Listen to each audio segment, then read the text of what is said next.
Hi, y'all. I am Micah Farmer, and welcome to State of the FBS, a new show that I'm starting, obviously, because it's just me, and it's going to be breaking down the full landscape of FBS college football. So, hopefully, no matter who you are, you're going to hear your team talked about at least a little bit this season, even if you're a fan of Eastern Michigan or someone like that. So, I know it's not always commonplace, but I know that there are fans of every team out there, not just the Texas and Alabamas of the world. But we are going to start with those caliber teams this week, as it will be a Week 7 recap to start off and some of the biggest games that we saw from this past week, starting with the Red River Shootout, Texas versus Oklahoma. And for once, this game actually made sense. This has been a game that recent years kind of got a little crazy back and forth. Maybe not who you expected to win, came out and performed well, but this time it was just straight up Texas, as they like to say if you're a Rangers fan. But 34-3 in favor of the Longhorns. Quinn Ewers looked okay. I wouldn't say incredible in this game, but still did enough to give the Longhorns the win. The Texas defense played outstanding in this one. Oklahoma really doesn't have an offense right now. A lot of that due to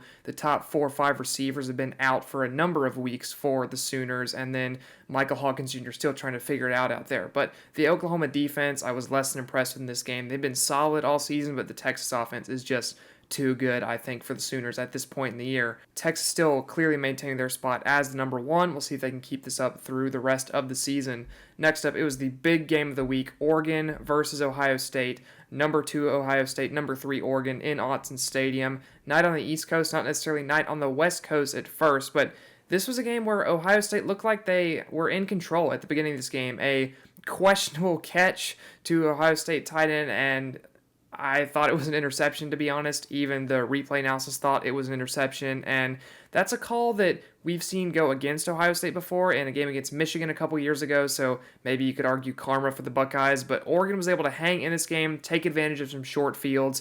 The crowd got a little bit subdued in the early part of this game, but they really came back in the second half and gave the Ducks this win. And speaking of giving the Ducks the win, how about Will Howard sliding down as time expired? Not sure what is going through his brain right there, honestly, for the Ohio State quarterback. I don't know if he thought there was more time or that they'd have time to call a timeout really quickly and get the field goal team lined up. Whatever it was, it proved to be a grave mistake for Will Howard. And how about the call from Dan Lanning, an intentional 12 men on the field penalty in order to waste time?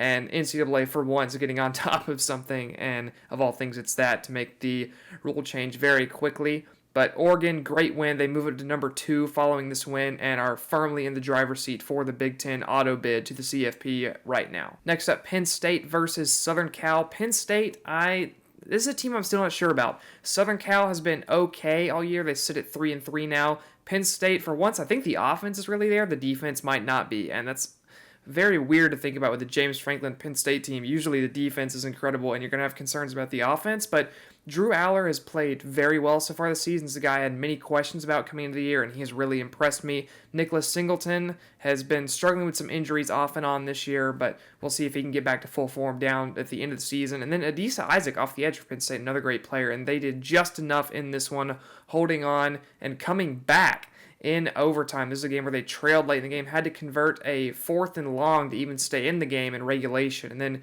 managed to get it into overtime and pull off the win on the road. Next up, Alabama. We saw them coming off the loss to Vanderbilt, and the number 7 Crimson Tide were in trouble yet again, this time versus the South Carolina Gamecocks at home, too. Not a great performance from Kalen DeBoer. I know a lot of Alabama fans have been losing their minds with how he dressed on the sideline, but they might want to worry about how he and Phil Womack coach the defense right now, because it looks rough. Allowed a ton of yardage and points to Vanderbilt, and then allowed, frankly, too much to South Carolina at home. 25 points for the Gamecocks, and they were a wide-open receiver on a 2-point conversion away from sending this game to overtime. And then they even recovered the onside kick and had a chance there before Lenora Sellers said there's an Alabama safety down there somewhere and chucked it deep. So not an ideal play there for the Gamecocks to end the game. But Alabama survives yet again. They hold their number 7 ranking going into next week. And honestly, I still think they're at the top of the SEC. The SEC seems a little weak near the top right now. LSU with a great offense, weak defense. Ole Miss looks worse and worse every week. I think Texas A&M has made some real strides. Missouri's not what you thought they were going to be coming into the year. So Alabama, I still think, controls their own destiny to make it to Atlanta later this season. Next up, a team that I'm not sure controls their own destiny, even though technically they do. I'm not sure if this team's going to be good enough. It's the number 8 Tennessee Volunteers, who took on the Florida Gators at home and needed overtime to beat what has been a bad Florida team this year so far, and Nico Imaliava has regressed, it seems like. The start of the year, granted, it was Chattanooga and a bunch of nobody teams, but he was tearing them up. The processing just doesn't seem to be there for him right now. The mental error at the end of the Arkansas game, then some not great throws in this game versus Florida, and if you're a Florida fan, it has to feel like Billy Napier needs to be out the door right now. This game very easily could have been 20-0 Gators at the half, 27-17 as well in the fourth quarter, and it's just coaching mistakes from Billy Napier at this point. Not knowing to get 11 players on the field instead of 12 for field goals has plagued this team, which is a really weird thing to keep coming up. And just the red zone play calling is terrible. The general play calling is also terrible. And now the rest of the way with Graham Mertz's torn ACL, it'll be DJ Lagway season for the rest of the time for Florida. So we'll see if Lagway can get it figured out. But on the Tennessee side, this is an offense that has looked rough since they've started playing actual teams. Not great against Arkansas, really struggled versus Florida, really struggled versus Oklahoma, but the defense is really bailing them out right now. I'll be curious to see if they can get the offense going, especially the passing game more so moving forward. In the nightcap SEC game, the number 9 Ole Miss Rebels traveled to Death Valley to take on the number 13 LSU Tigers, and this is a game that had me feeling worse about both of these teams than I thought going in. Ole Miss, I didn't really like them as far as they had been so far because of the struggles and the loss to Kentucky, and those same struggles seem to pop up again. They had a lead, really choked it away. Lane Kiffin, I think, continues to outcoach himself in these big games, overthinking the play calling some. Then this LSU team, Garrett Nussmeier's off and on. Kyron Lacey's a great player, but this defense I have concerns with as well. They were able to buckle down late in this game, but it just felt like both teams making a ton of mistakes rather than one team really stepping out and establishing themselves above the other. So I don't know that either of these teams I'd rank in the top 10 right now. I'd probably have LSU somewhere in the 13 to 14 range still, and then Ole Miss, I think at 18 is maybe even a little too high still after their performances the last couple of weeks. Next up, number 14 BYU hosted an Arizona team that a lot of people thought would compete for the Big 12 Conference title coming into this season, despite the loss of Jed Fish, their head coach, and it's not going well for Arizona. BYU absolutely obliterated them 41-19, and how about the Mormons right now with Jake Retzlaff playing good football? LJ Martin's played quite well for them as well. And for Arizona, the Noah Fafita to Tetero McMillan combination has really cooled off. The defense is flat out awful, and this just does not look like a team that can compete at the top level of any power conference right now. And with the Big 12 being the most wide open one, you would think this is their best shot. They still just cannot capitalize on anything so far this season. But BYU is looking more and more solid each week. Obviously, they have the big win over Kansas State at home, and now with this win, they look to move forward into what's a fairly soft schedule the rest of the way. So I think the Mormons are definitely a threat for the Big 12's auto bid playoff spot. Next up, the number 16 Utah Utes traveled down to Tempe to take on the Arizona State Sun Devils. And if you guys haven't watched Arizona State football, you need to, because this is where one of the top 3 running backs in the nation resides. Obviously, you have Ashton Jeanty at Boise State doing what he does out there, but Cam Scatabo for Arizona State has been incredible this season. Actually has more broken tackles on the year than Ashton Jeanty, if you can believe it. He has been incredible. He's a 3-time Big 12 Offensive Player of the Week thus far, and he's really been the spark plug for this Arizona State team. They took down Utah 27-19. Obviously, the Cam Rising injury again, maybe slight asterisk next to that. But what Kenny Dillingham has done here so far to take this team to 5-1 when they were pretty much a dumpster fire when he took over, I'm very impressed with. And Arizona State might have something to say about this Big 12 before it's all said and done. But staying in the Big 12 again, number 18 Kansas State traveled to Boulder to take on the star power of Colorado, and Colorado Stars were out to play that night. Travis Hunter did go down with an injury, but Shadur Sanders lit it up through the air, 388, 3 touchdowns a pick. Just not quite enough for the Buffaloes. Did score a late touchdown to make it closer than you would have really thought if you watched a lot of the early part of this game. I think Kansas State controlled this game pretty well. Avery Johnson seems to come into his own more and more every week, which is very encouraging. And then the DJ Giddens, Dylan Edwards running back duo might be the best RB combo in the nation right now for the Wildcats. And right now they would still be my pick to win the Big 12. I like them and BYU the most. I know Iowa State is the highest ranked right now, but haven't really played much of anybody yet, so we'll see what happens with the Cyclones as we move down the road.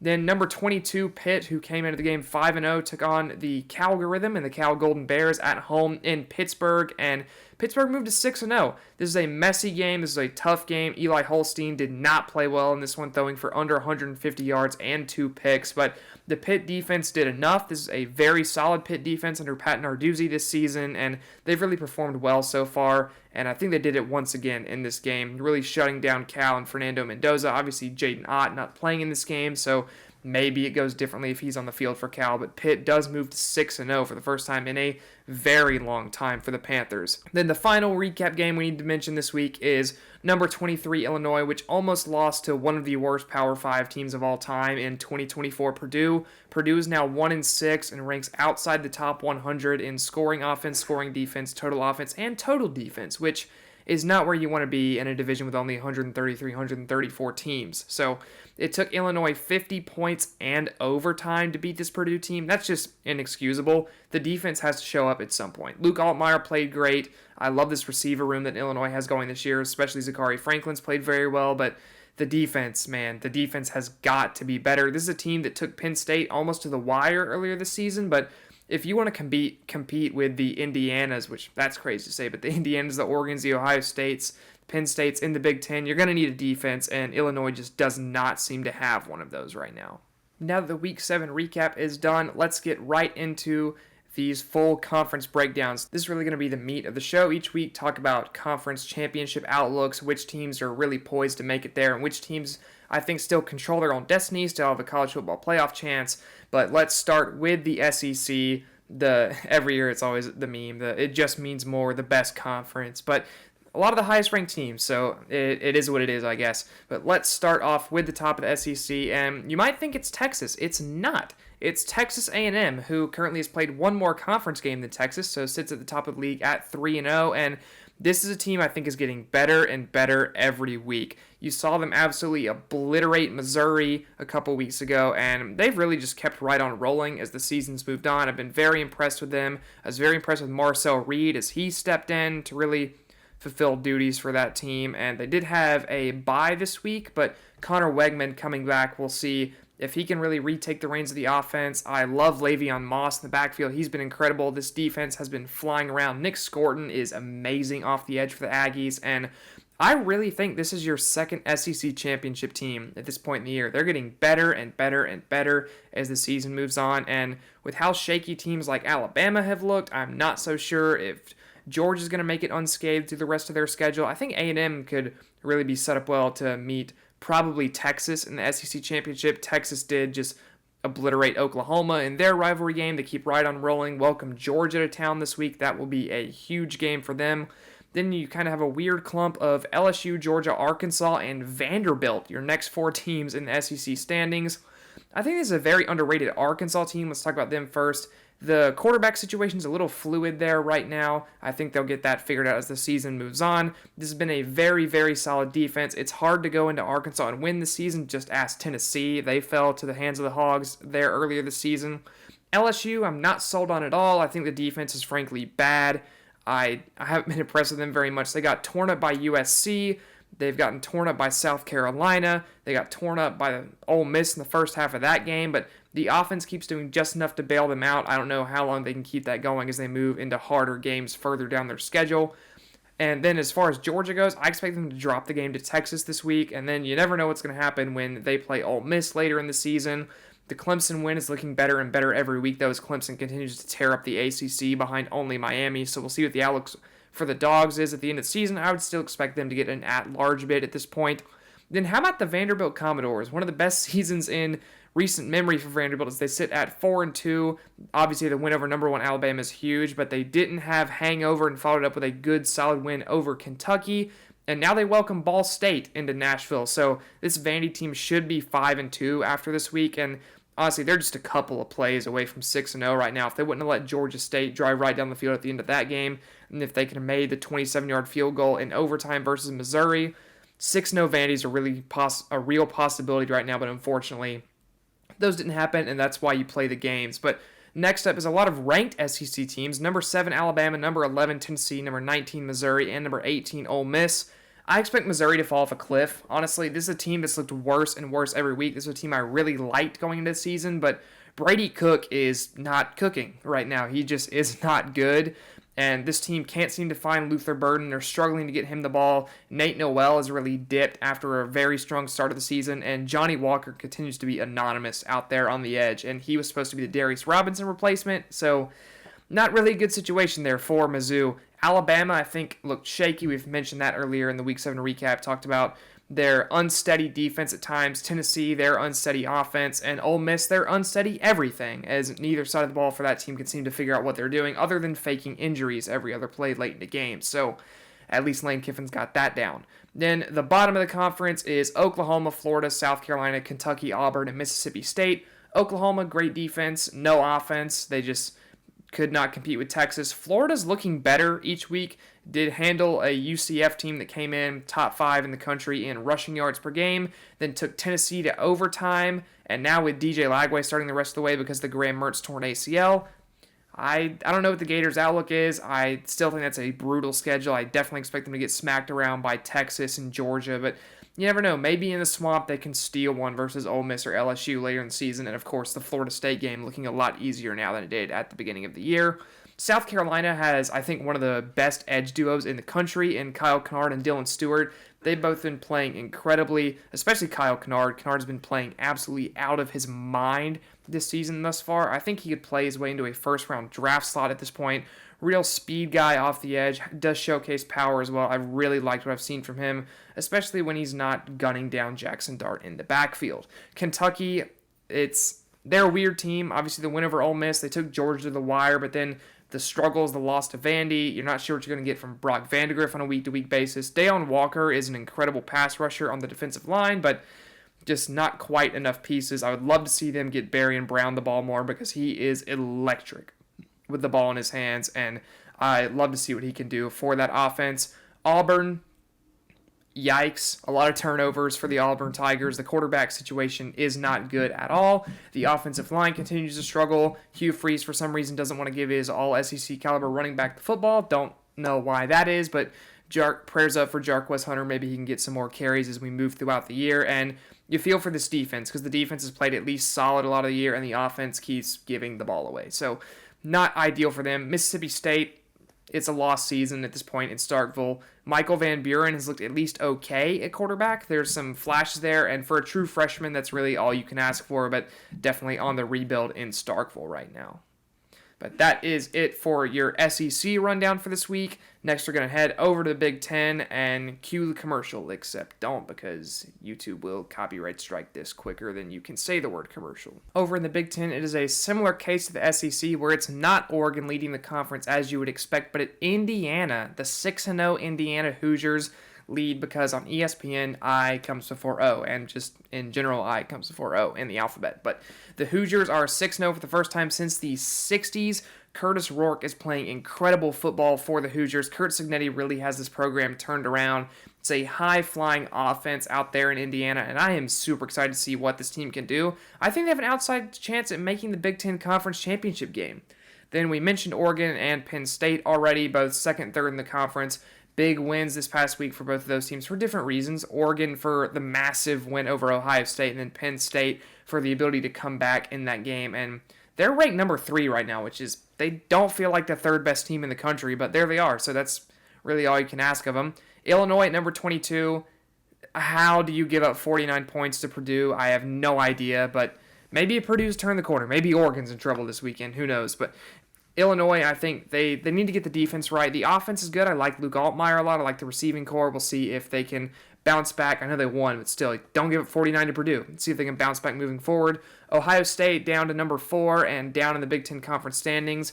Ryan Day might be fired at the end of the year if he loses a couple more games. I don't necessarily know that that's fair.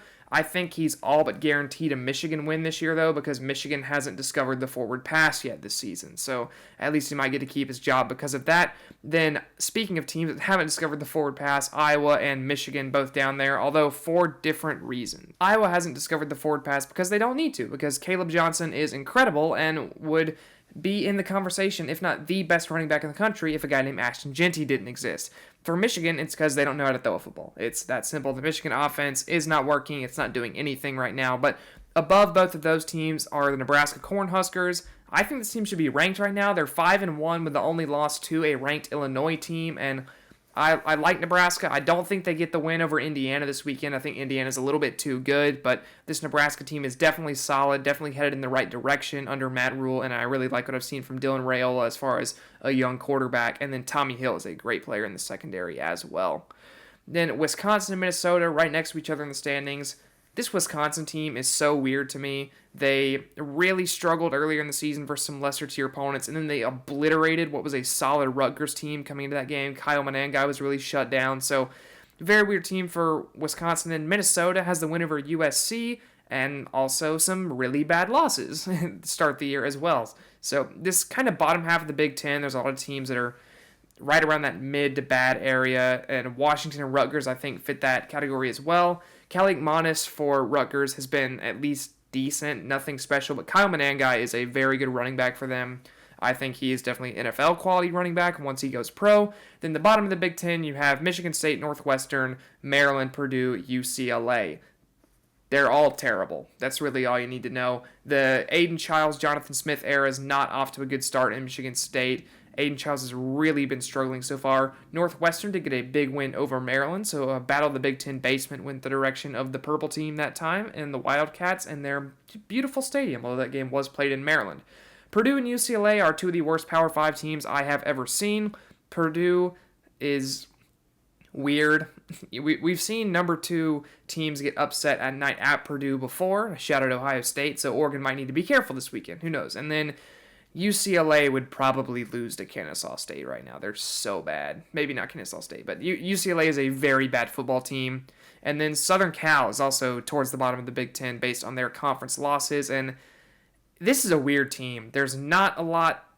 It's like both sides of the ball are good, but they're not winning games. They're at least solid on each side of the ball. Miller Moss has been playing fairly well. They just can't seem to pull a win out a lot of the times. Just mistakes on either side for Southern Cal a lot this year. That's your Big Ten for this week, and now we're going to head over to the Atlantic Coast and the Pacific Coast because of Cal and Stanford for our ACC breakdown. Even though it's Miami who is ranked higher at number 6, Clemson actually tops the ACC right now due to, once again, alphabetizing things and also more conference wins, as they are 4-0 in conference versus Miami's 2-0. And I'll tell you what, Cade Klubnik is looking incredible for Clemson right now. The Clemson receiver room has really taken strides. This is a really fun offense right now, and then the defense led by Peter Woods up the middle on that defensive line is incredible. This really looks like the Clemson teams of old, and I don't know about you, but I would love to see a Miami-Clemson ACC championship game matchup. I think that would be an incredible game. I would love to see Cam Ward versus this Clemson defense, and Cam Ward's been a little turnover happy at times, so Clemson might make him pay if he shows up like that. But both of these teams, I think, are very solid. I would take Clemson right now. I think it's a good matchup on both sides of the ball. I think the Clemson offense matches up better to the Clemson defense matches up better to the Miami offense than the Miami defense matches up to the Clemson offense. I think the Clemson offense would excel in that scenario because this Miami defense has struggled a bit this season versus Virginia Tech and Cal in those two games. Then the two teams behind these guys are the number 20 Pitt Panthers and the newly ranked number 21 SMU Mustangs. And SMU has joined the ACC and come out swinging. SMU did have a loss to BYU that is looking better and better every week as BYU continues winning each week. And then Louisville sits below those two teams. And before I move on to Louisville, how about Eli Holstein and Pat Narduzzi for Pitt this year? Both been doing an incredible job, and the Panthers are 6-0, and they've been really impressive so far, kind of come out of nowhere. But Louisville, Syracuse, Virginia are all teams that I think have slightly exceeded expectations for me. I know a lot of people are high on Louisville coming into the season. I just wasn't super high on Tyler Shuck.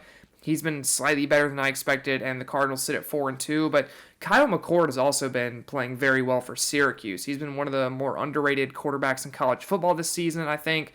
and the Syracuse defense has been more than serviceable so far this year. Virginia also been good. Anthony Calandria has been playing solid football for them down there. Tony Elliott has really got this team moving in the right direction, and they'll take on Clemson this week, so good litmus test for what you're going to get for Virginia the rest of the year. Then Georgia Tech, the Haynes King injury is brutal, but so was the end of that North Carolina game too, by the way. North Carolina with a brutal loss to Georgia Tech as they allowed a very long rushing touchdown in that game, and Georgia Tech picking up another solid win. This is a Yellow Jackets team that I think a lot of people got very high on after the Week 0 win over Florida State in Dublin, and then everyone figured out Florida State was terrible, so now it's kind of like, where do you go with that? But Georgia Tech I still think is at least solid, as is Duke, Boston College, and Virginia Tech. I think they're all solid teams with decent offenses. I will say the Stanford offense is by far the worst of those, even with Alec Ayumanor back there, although I didn't mention Stanford yet, but Stanford, yeah, the offense is solid. Alec Ayumanor has been good for them, but Virginia Tech, Kyron Drones has played really well. Boston College, you've seen a good bit from Thomas Castellanos, and I think Boston College had an advantage to start this year when you look at the green dot technology, because that's a mostly NFL coaching staff, so they've had experience with that technology. I really think that helped out the Eagles. I think now they're starting to kind of fall back to earth as other colleges figure out that green dot technology and get it more synced up and ready to go. Virginia Tech, I think a lot of people are going to say had a win stolen versus Miami. That was not caught. The ball was rolling around everywhere. It was not a touchdown. But Virginia Tech has still been solid this year. I like what I've seen from this team. The defense has been solid so far this season. I think there's definitely more upside to be found. I like a lot of the talent on that defense. It's just a matter of it all coming together and gelling. I think they really have a chance to do that the rest of the season. Wake Forest is awful. Florida State is worse. NC State, North Carolina, that game is going to be a disaster at the end of the year. People are talking about how bad Florida State was going to be for a while. NC State, North Carolina might be must-see TV just because of how awful that game will be. Obviously, prayers up for Grayson McCall. Bad injury for NC State a couple weeks ago. He's done the rest of the year probably. And then Cal is just hanging around in the middle there somewhere. They are 0-3 in the ACC, but easily could have won all three of those games. Really close losses to Florida State, Miami, and Pitt, two of which are very solid teams. But that is your ACC wrap-up for this week as far as the standings. Now over to your final Power 4 conference now, the Big 12, because rip the pack. Now for the last of the Power 4 conferences, we have the Big 12. This is led by BYU, the Fighting Mormons right now. They've been on fire this season. They're 6-0. Not the only undefeated team in the conference, though, as Iowa State is also there, although the BYU schedule to me is much more impressive than the Iowa State schedule. I expect Iowa State to fall back down to earth a little bit as we move on. They had a decently close game with West Virginia this past week. I don't know how much longer they'll be able to keep pulling wins off like this, but Matt Campbell's a good coach, so you never know what's going to happen. Then how about Texas Tech at 5-1 as well? I think this is a team that might find themselves ranked pretty soon if they don't stop winning, and they're the only team to beat Arizona State this year so far. Arizona State sits at 5-1, the one loss to the Texas Tech Red Raiders. Baron Morton has been great so far this season, 1,640 yards, 14 touchdowns, just 2 picks. Josh Kelly and Caleb Douglas have also been very solid for the Red Raiders, and then this defense has been a lot better than I expected coming into the year. Not allowing necessarily a ton of points. The Cincinnati game was not a great look, but they've held teams like Arizona State and Arizona to low-scoring games. Did have the bad loss to Washington State, but Washington State appears to be a decent team as well. I think people kind of wrote off this Texas Tech squad after the Week 1 overtime win versus Abilene Christian, which was not a good look at all, but they've really bounced back since then, really rebounded. Then your next two teams are Kansas State and Arizona State, both of whom we've talked about a good bit so far. The running back duo of Kansas State is incredible. This defense is very solid. They fly around. Then behind Arizona State, it's Cincinnati, who sits at 4-2 right now. I would expect them to fall down the order as the season continues. Then Colorado, West Virginia, I think are fairly similar teams, although Colorado's had a lot more of that flash. I think Colorado has a higher potential. I think West Virginia is also a solid football team that will probably win more games moving on. Garrett Green is a solid quarterback. We'll see how much he can do for West Virginia down the stretch. Arizona's been very disappointing this season so far. Noah Fafita's looked awful, or not awful, but worse than expected. And Tedroy McMillan, although did have an incredible game early in the season, has really slowed down since then. And this defense is flat out terrible. They can't stop anything right now, and it's showing because they keep losing games. Then UCF and Houston are next. UCF is one of the better rushing teams in the country. RJ Harvey's been a great threat running the football so far for them. This rushing offense has been incredible all season. Got really slowed down versus Colorado, really slowed down versus Florida, though. So we'll see if they can bounce back and maybe get it back going as they move through the rest of their schedule. I know KJ Jefferson's benched now, so we'll see if that works for them. Then Houston and Utah. How about two very different teams sitting right here next to each other? This Houston team is bad, but they do have a conference win, so they're not last in the conference. I don't like much about this Houston team. I don't know how they won a game in the conference, to be honest. There's not a lot on defense, not a lot on offense, and usually that's not a recipe for wins, but they managed to pull one out anyway. Granted, it was versus TCU, who is also terrible. Not a good season for purple teams this year, other than Kansas State. Northwestern's looking pretty bad. TCU is looking awful, so not a good year to be a purple FBS team. Then Utah, Cam Rising is banged up again and out for the season again. So we'll see if he comes back next year or if he finally goes to work as an attorney somewhere, because at this point he could have had a law degree. And then the bottom of the Big 12 is shockingly featuring two of the three teams a lot of people thought had a chance to win it this year. Oklahoma State, Baylor, and Kansas are the bottom three here. And I think people expected Baylor to be down here, but Oklahoma State was probably the consensus pick, I would say, to win the Big 12 at the start of the year because of Ollie Gordon, and this team just cannot get anything going this season. They've been very disappointing. The defense has more holes in it than Swiss cheese. It's a bad season in Stillwater, and you wanted to run this conference with Oklahoma leaving. You want to say, well, fine, if you're not going to play us anymore, we're going to run the Big 12, and we're going to meet you in the playoff. And instead, they're 3-3 and 0-3 in the conference. So not a good look at all for the Pokes. Baylor, we mentioned it, they're just bad. And then Kansas, they're 1-5. Regular Kansas is back, despite a lot of talent on this team. Don't quite understand why. This has probably been one of the more surprising outcomes to me this year, is this Kansas football team. Just haven't really been able to put it all together for one reason or another, and it just seems like Kansas football will remain cursed for eternity. That is the Big 12, and that is your Power 4 conference breakdowns for this week.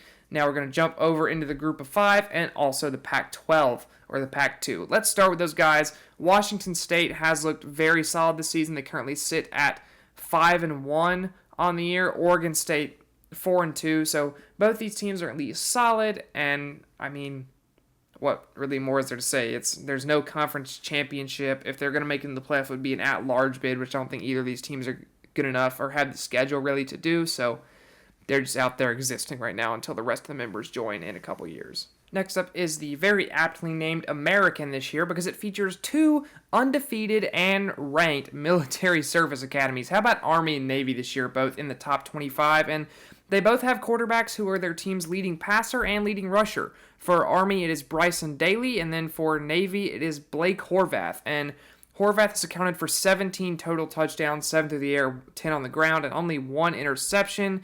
Daly has accounted for 14 touchdowns on the ground and 6 through the air, so 20 total touchdowns for the Army QB. And both of these teams look very good right now. I would give each of them a fighting chance when they play Notre Dame later this season. And as far as the American goes, it really seems like it's going to be one of those two teams taking home the American Championship. Obviously, Tulane and Memphis are still solid teams. Seth Hennigan for Memphis played well. Tulane, I'm not quite as sure about. They are 4-2 right now, but one of the losses is to Kansas State. I don't know. I don't think either of those teams are good enough to beat Army or Navy. North Texas has kind of come out of nowhere, sitting at 5-1, and the one loss is to Texas Tech, who we mentioned earlier is a very solid football team, and this has been a very solid offense all year. Chandler Morris has thrown for almost 2,000 yards already this season, 1979. 20 touchdowns, is kind of launching picks with 7, so that's not ideal. We'll see if we can get that under control. But other than that, this North Texas team, I think, has been a very pleasant surprise in the American. Then East Carolina, goodness, Garcia's launching picks.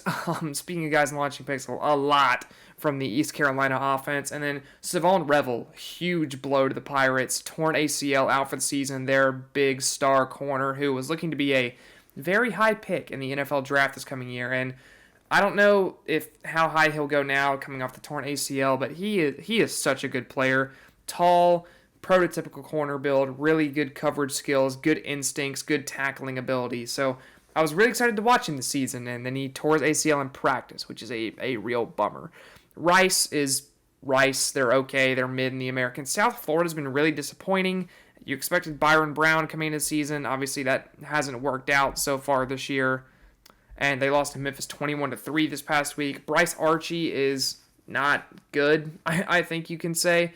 And Kelly Joyner has really struggled to run the ball for the Bulls as well. Alex Golesh is a coach that I think a lot of people were very high on. I don't know how that'll change after the season now, with South Florida being 2-4 after a lot of people were picking them to maybe win the American coming into this year. Then UTSA, Temple, UAB, all pretty bad. That's the breakdown. All pretty bad. UTSA is starting Owen McCown, though, so that's cool if you're a Josh McCown guy. But that's pretty much it on those three teams at the bottom there. Sorry if you're a fan of one of those three. There isn't a lot of happiness at those places right now. Let's say Temple's got their brains beat in a few times. UAB just got obliterated by Army. It's not a good look at the bottom of the American right now. Next, over to CUSA, it's Liberty. As expected at the top of the CUSA, Jamie Chadwell has got this team running fairly well still. Caden Salter still playing good football for the Flames. They sit at 5-0, but closely on their heels are the 5-2 Western Kentucky Hilltoppers, who are also 3-0 in conference. Luke Veltkamp has played incredible football for this team so far. I like the offensive potential of Western Kentucky. They've looked very solid this season. Just beat Sam Houston State 31-14 today as I record this. So gotta love midweek football. It's MACtion and now CUSA action as well. A lot of good midweek football on. Florida International, staying in the CUSA, is currently losing to UTEP 20-14 late in the third. We'll see if Pitbull can give them enough money for them to make a comeback in that one. Seth Locklear for UTEP playing so far, 130-ish yards, 1 touchdown. Then Middle Tennessee State beat Kennesaw State yesterday as I record this on Tuesday. Yesterday on Tuesday, I'm recording this on a Wednesday. They beat them 14-5. What an exhilarating matchup. Nick Vattiato for Middle Tennessee State played football. I think that can definitely be said. Played football.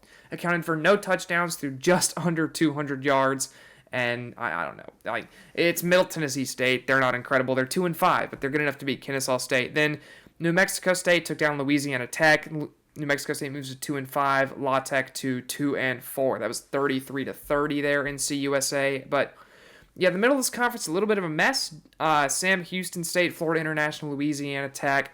Those teams are 5-2 for Sam Houston. Then the other two are 2-4. So really, it is a very top-heavy conference in terms of record. Also, Jacksonville State in third in the conference right now at 3-3, but 2-0 in the conference. So a little bit weird with conference games and CUSA playing out, but I still think this is Liberty's to take. The issue for Liberty is they really had playoff hopes at the start of this year, and I don't think they're going to be able to get that done now.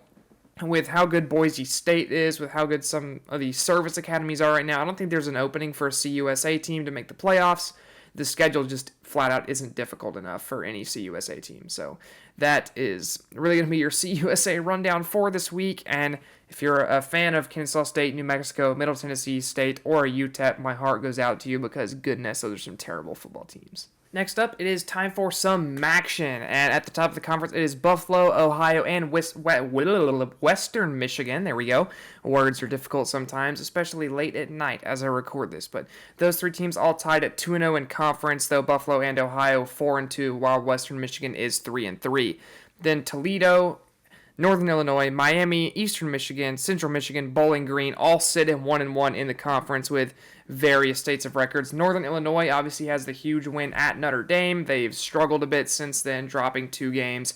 Eastern Michigan is a bit of a weird team as well, just some up and down for them. Also, the ugliest field in college football, in my opinion. Sorry if you're an Eastern Michigan fan watching this, but also if you're an Eastern Michigan fan watching this, thank you very much.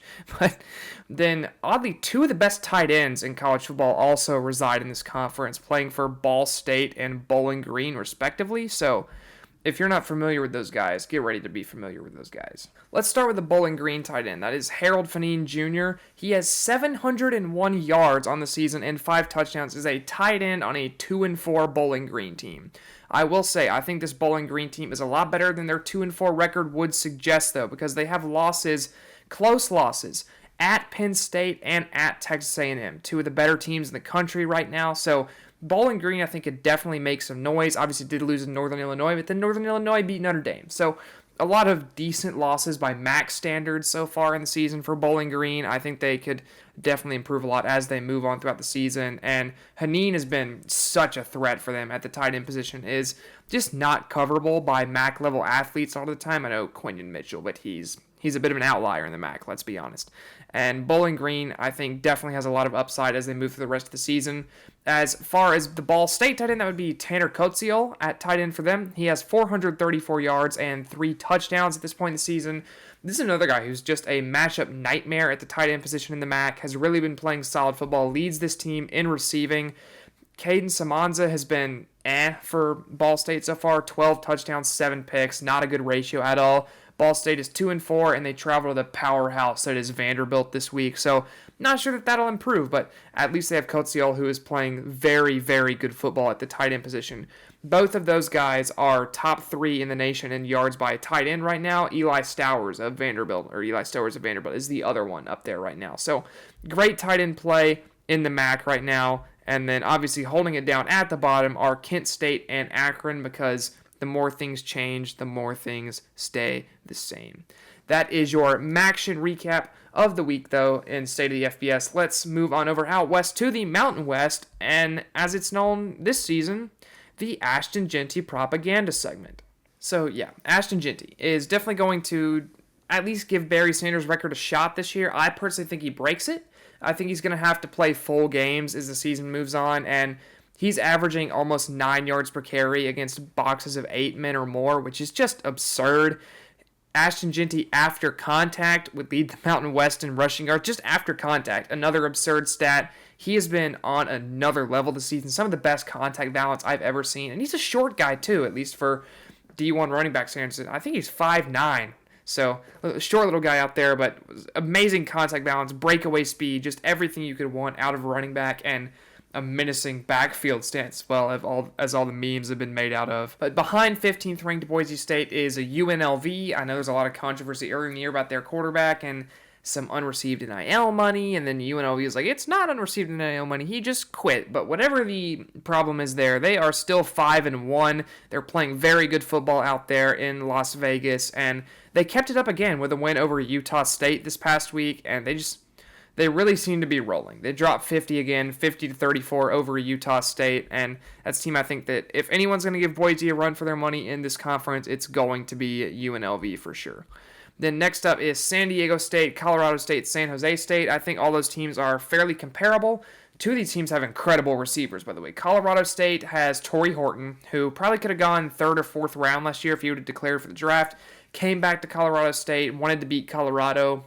Unfortunately, could not do that because Colorado was a lot better this season. But then San Jose State has a guy named Nick Nash. And if you don't know about Nick Nash, go watch Nick Nash because he is an incredible receiver, leads the country in touchdown catches, and also does the salsa after games frequently. And that's just fun. So if you like fun, go watch Nick Nash because he is an absolute treat. This is a fun San Jose State offense. It is a less fun San Jose State defense. I will tell you that. Then behind them is Fresno State, New Mexico, and Wyoming. These are all, I think, average teams. Wyoming's pretty bad, actually. They're 1-5. And in the conference, they're 1-1. Fresno State, New Mexico sitting right there at 1-1 as well. I don't think any of those teams really have a hope charging for the conference. In the basement is Hawaii, Utah State, and then the one service academy who can't figure out how to play football is Air Force, as they sit at 1-5 and 0-3 in the Mountain West. And those three teams, I think your season's over, pretty much. Hawaii, 2-4, Utah State, 1-5, Air Force, 1-5. All those guys are done. Utah State's got 50 dropped on them. Hawaii's got the Ashton Jeanty experience, and Air Force is too busy dealing with other things at the moment. But that is it for the Mountain West. I think this is a competitive league. I do expect Boise State to take the Group of 5 spot in the playoff this year on the back of Ashton Jeanty, who I also think is your Heisman winner. And that's really it for the Mountain West. So on to our final conference, which is the Fun Belt, as they like to say, the Sun Belt. Well, the Sun Belt is one of the only conferences to still have divisions. There is the East and the West. And the West is a lot more competitive, and it's led by ULM and Louisiana. So the in-state rivalry there is going strong. ULM led by an all-name team member, General Booty, who is playing very good football so far this season. And so ULM, I would expect to really make noise. I think this is a team that when they come to Jordan-Hare later this season could maybe give Auburn a shock like you saw last year with New Mexico State, especially if Auburn looks past them. This is a good UL Monroe team for once. Louisiana also looks very solid. Texas State with Coach DJ Kinney. This is another very solid program. Jordan McLeod playing good football for them. Then South Alabama got a good win over Troy in that rivalry game. This is a good South Alabama team as well. I know they're 3-4, but they have shown flashes for sure. I think this team could definitely make noise in the conference still. They're only 2-1, so a lot of upside still left to go for them in the Sun Belt. Arkansas State, Southern Miss, and Troy all really not in it anymore. Arkansas State I just don't think has the top-end athletes to compete in this conference right now. Southern Miss, now that Frank Gore Jr. is gone, there's not much left on this team, honestly. And then Troy is a unmitigated disaster right now at 1-6 and 0-3 in the conference. As far as the East, Georgia Southern leads this division at 4-2 and 2-0 in the conference. Then there's a lot of teams 1-1 in the conference in this division. JMU, Coastal Carolina, Marshall, and Old Dominion. Coastal's been up and down this year, 4-2. James Madison sits at 5-1, obliterated North Carolina, but that also isn't that hard to do this year. So I would honestly expect right now for the Sun Belt, I would say it's JMU and ULM in your conference championship if I had to pick. And I think Coastal is a dark horse. I don't trust Georgia Southern the whole length of the season. I don't think that offense is going to be good enough to make it through the rest of the year without getting stopped by some of these other solid defenses. You look at Coastal's defense. I think JMU's defense are both good enough to shut them down for sure. Old Dominion and Marshall are kind of okay. I don't think they're quite good enough to make a run at the top of this conference, but they'll definitely maybe play spoiler a little bit. Georgia State looks awful, but then also beat Vandy, so who knows anything. They're 2-3, 0-2 in the conference, but they have a win over a team who may well be ranked in a couple weeks in Vanderbilt. And then App State sits at the bottom, 0-3 in the conference, 2-4 overall. And obviously there are a lot bigger things than football right now with App State, with the Hurricane Helene devastation there, and that campus basically being fully shut down. So definitely keep App State in your thoughts and prayers up there. I know there's a lot of work going on to restore that campus. A lot of those students have been sent home. So App State, even though they're at the bottom, this is bigger than football for them right now. So more important things on the minds up there in Boone. But that is the Sun Belt rundown pretty much right now. And finally, Notre Dame fans, don't think I forgot about y'all, because I am still going to talk about Notre Dame. Even though they're not in a conference, they are an FBS independent. The other two being UConn and Massachusetts. UMass is awful. They're 1-6. Moving on. UConn 4-2. They're really starting to play better football. This is a program that has been very bad over its history a lot of the time in football, but Christian Hayes, you saw come out of here last year, an NFL guard. There is talent at UConn right now, and they're 4-2, so they're taking advantage of it. Then Notre Dame sits at 5-1, ranked 12th in the country. Riley Leonard's been up and down so far this season. This is a tremendous secondary, though. I think one of the better secondaries in football. I know Cal is also up there as well, but they're more on the ball production side. I would say Notre Dame is a better coverage secondary, led by Benjamin Morrison, who is just an incredible player out there on the boundary for the Fighting Irish. Jeremiah Love is a very solid running back for them as well. And I think this team does have some tough games left on the schedule. Still have to play both Army and Navy. Obviously, you never know what's going to happen in the Southern Cal game. Southern Cal's been weird this year, but a lot of the schedule left to go for Notre Dame. I think that Northern Illinois win is a huge blow to their at-large chances, and if you want an auto bid, join a conference. So that's really all I have to say about Notre Dame right now, but that is your full Around the FBS wrap-up for every single conference at this point this week. So let's move it on to our Week 8 preview and look at those games. Week 8 preview, Friday, October 18th. It is number 2 Oregon versus Purdue, and I mentioned earlier, you've seen Purdue stun a number 2 team before at night in Purdue. I don't think that happens this time. I think Oregon is too good. Purdue is awful. I don't think you see anything like that happen. Another Friday game, Oklahoma State at BYU. I would expect BYU to control this game, really impose their will on Oklahoma State. I think they really shut down Ollie Gordon, which Ollie Gordon, by the way, is averaging about 3.3 yards per carry or something like that. It's really bad. Maybe 3.8 yards per carry this year, and he's been very disappointing. If you're an Oklahoma State fan, it is what it is. Alan Bowman, also not great, 12 touchdowns, 8 picks. I think BYU wins this game easily. Then Miami at Louisville. I think this is a trap game for Miami for sure. Tyler Shuck has impressed so far this season. Jeff Brom really has his program moving in the right direction. Obviously, Cam Ward is the highlight reel player for Miami. You've seen a lot of plays from him this year. Also turns the ball over more than a lot of people talk about. And if Louisville forces some turnovers at home, anything's possible. But I still think Miami gets that done. Then Clemson welcomes Virginia Tech into Death Valley. I expect a fairly easy Clemson win here. This is a solid Virginia team. I would not underestimate this Virginia team and Anthony Calandria whatsoever. Obviously, Tony Elliott coming back to Clemson, where he won a national championship as an offensive coordinator. But Clemson, I think, is a much better team than Virginia. They are number 10 in the country for a reason. Cade Klubnik has been incredible. 1,500 passing yards, 17 touchdowns, only 2 interceptions, and honestly an outside Heisman contender for me right now. Then Nebraska traveling to Indiana to take on number 16 Indiana. I think Indiana's too good. I like Curtis Rourke a lot. I like him more than Dylan Raiola at this point in the season. I just don't quite think Nebraska's there yet. Give it another year. I think Nebraska's on par with this level of team, but for right now, give me the Hoosiers. Then number 19 Missouri takes on Auburn, and holy disaster game. I think that both of these teams are bad. I know Missouri is ranked number 19, but they've been very disappointing. They got their brains beat in by A&M, and they've struggled to score on some lesser opponents earlier this season. So, I know they scored 50 on UMass. That's struggling to score against UMass. UMass is terrible. You should put more than 50 on them as a top 20 team. So, yeah. Then next up, number 23 Army hosts Eastern Carolina without Savon Revel on the outside. I know Army's not necessarily an aired out team, but I don't think ECU has the run defense to slow down Army. Then a big game here, number 7 Alabama at number 11 Tennessee. This, I think, is where you're going to find out what Tennessee's offense is really made of. This is an offense that has struggled the last few weeks against an Alabama defense that has struggled the last few weeks. So something's got to give, and I think what gives is the Tennessee offense. I think the Alabama defense really has a bounce-back game in this one.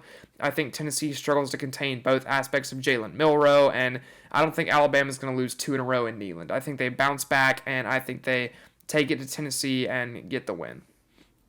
Number 12, Notre Dame travels to Atlanta to take on Georgia Tech, and a trap game. Even without Haynes King, I think that Georgia Tech is a very sneaky team. Notre Dame, do not let your guard down. I'm taking Notre Dame still, but I think this is close. I think this is very close for the Fighting Irish and the Yellow Jackets. The number 24 Michigan travels to number 22 Illinois. Illinois wins because Michigan doesn't know how to throw the ball. Next up, Charlotte goes to number 25 Navy. Navy's been incredible. Charlotte is 3-3 in the American. So, yeah. Blake Horvath, I think, has a good game in this one. Navy just too much for the 49ers. Not the NFL ones. I think Navy loses to the San Francisco 49ers, I would say. Then number 14, Texas A&M takes on Mississippi State. A&M might be one of my favorite teams in the country right now. Not as like who I pull for, but as far as the quality of the team right now. Le'Veon Moss is fun. If you haven't watched Le'Veon Moss, turn on the tape. And this Mississippi State offense has been putting up numbers the last couple weeks. Did have Georgia nervous for a little bit last week. I think A&M's too good, though. I think they will withstand the Cowbells. I think number 14 A&M picks this one up. Next up, we got number 8 LSU traveling to Arkansas, and give me the Hogs in this one. I know that might be a little bit weird, but I think Jaquindon Jackson is going to have a day versus LSU. This is a defense that has struggled a lot of the year, struggled containing both the pass and the run. Arkansas has been a very tough place to play this season. Tennessee, obviously, with the loss there, and I'm not sold on LSU. This is kind of a pseudo rivalry game a little bit here, and I think Arkansas pulls this one off at home. Next up, number 5 Georgia traveling to DKR to take on number 1 Texas. Texas is incredible. I think Texas is the most complete team in the country right now. They've handled every game easily. I would say this is also easily their biggest test so far this year, so we'll see how they cope with that. We'll see if Quinn Ewers can take on this Georgia secondary led by Malachi Starks. I think he's going to do well enough, and I trust the Texas defense to slow down this Georgia passing attack, which has looked off and on at points this year. You look at the Alabama game, really, it's a microcosm of their season where they couldn't do anything in the first half and then caught fire in the second. So I think Texas is good enough to play a better four-quarter game than Georgia, though, and take that win. Then UCF traveling to Ames to take on number 9 Iowa State. Iowa State's just better. I think Becht is a solid quarterback for them. RJ Harvey, I will say, could be a difference maker in this one. If Iowa State struggles in the run defense side of things, I think this game could get really close really quickly. And then if UCF's really running the ball like they want to, I think you lessen the possessions in this game, really make the clock run. That's the UCF recipe for an upset here, although I do think Iowa State moves to 7-0 and stays in the top 10. Next up, number 17, Kansas State traveling to Morgantown to take on West Virginia. Another trap game, in my opinion. I think Garrett Green is a very solid quarterback. Has struggled turning the ball over. Has 8 touchdowns, 6 interceptions. Not a good ratio there. Although the Kansas State running back duo, if Avery Johnson can't figure out the whole throw of the ball thing in this one, just hand it to both of them. I don't think West Virginia's going to have an answer. The run defense for the Mountaineers has struggled a lot this season, and I think you'll see more of that in this game. Next up, an ACC game between SMU and Stanford. Yes, an ACC game. Definitely. Number 21, SMU travels to Palo Alto, and they're just better than Stanford. That's really what it is here. SMU has figured out the quarterback position in Kevin Jennings, who's been playing good football so far this season. 6 touchdowns, only 1 pick, just over 1,000 yards once he's been the full-time starter, and I expect SMU to really control the game versus Stanford. Alec Ayumanor can't beat you on his own unless you're Colorado, in which case he did. But I think SMU is going to be able to buckle down and win this game even on the road. That is your full top 25 matchups preview for this weekend. Some notable teams on bye include Boise State, Oregon, not Oregon. Oregon plays a game. I meant Penn State. Boise State and Penn State both on bye in the top 25. Ole Miss also on bye this week, but should still be a good weekend slate of college football regardless. But finally, we're going to do the playoff predictions at this point in the year, who I would have in the playoff right now if the season ended today, as far as the auto bids and the at-large bids.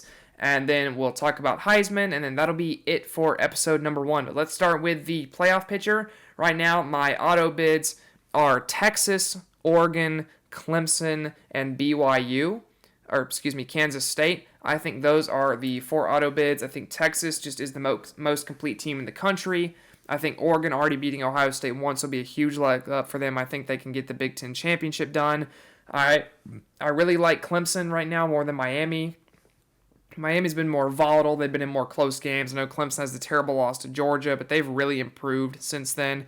It reminds me of 2022 Oregon, where the team really bounced back and got going down the stretch. So we'll see if Clemson can make that kind of growth as the season moves on as well. And then as far as the Big 12, I do think BYU's in the conference championship game, but I think they lose it to Kansas State. And I think Kansas State takes that. Then your group of 5 auto bid, I think, is Boise State. I think Ashton Jeanty wins the Heisman, and if that's the case, then Boise State is definitely in. They're already number 15. I would expect them to kind of hang out in that range a lot of the rest of the year, maybe even move into the top 10 if they keep winning, and in that case, they're definitely in. As far as the at-larges for me, right now, I have Georgia in there. I have Ohio State in there. Let's do this in order. It's probably better to do it in order. I have Ohio State in there at the 5, Georgia at the 6, Miami at the 7, Alabama at the 8, Notre Dame at the 9, or Texas A&M at the 9, Notre Dame at the 10, and then Indiana at the 11. I think Indiana makes the playoffs. I think Iowa State falls the rest of the season. I think Alabama or LSU really falls all the rest of the season. I don't see Tennessee making it at large. I think those SEC teams are really going to fall as the season goes on and they play tougher opponents. I don't think those teams are good enough to really hang in the playoff picture the rest of the way. I'm not sure about some of these other teams up here. I think that Iowa State is really going to fall as well. I know they're number 9 right now. I need them to play some real opponents before I start trusting them to be a playoff team at the end of the year. Then as far as the Heisman, right now for me it's Ashton Jeanty, obviously, and then Travis Hunter is right there at number 2. And then give me Cam Ward and Curtis Rourke for the final 2. I think Curtis Rourke for Indiana has really been an unsung hero at this point in the season. More people are starting to learn about him now as Indiana football gets better and better. And then obviously Cam Ward has been making highlight reel play after highlight reel play, dragging Miami out of these games. And I think he's definitely been a very good college football star so far this season. But that is the Heisman right now for me. And that is it for week 1 of State of the FBS. So that's it. Thank you guys for tuning in. Those of you that did, I really appreciate it. And if you enjoyed this, please share with someone else. That would mean a lot, trying really to get this off the ground. Obviously, first time doing anything like this. So if you have any suggestions or if you think this felt maybe a little disjointed and want to see it flow better, feel free to leave a comment or let me know what you think I could change up to kind of get this going better. And hopefully I can make this more enjoyable for you guys that are watching. But thank you for tuning in, and this will be back next week.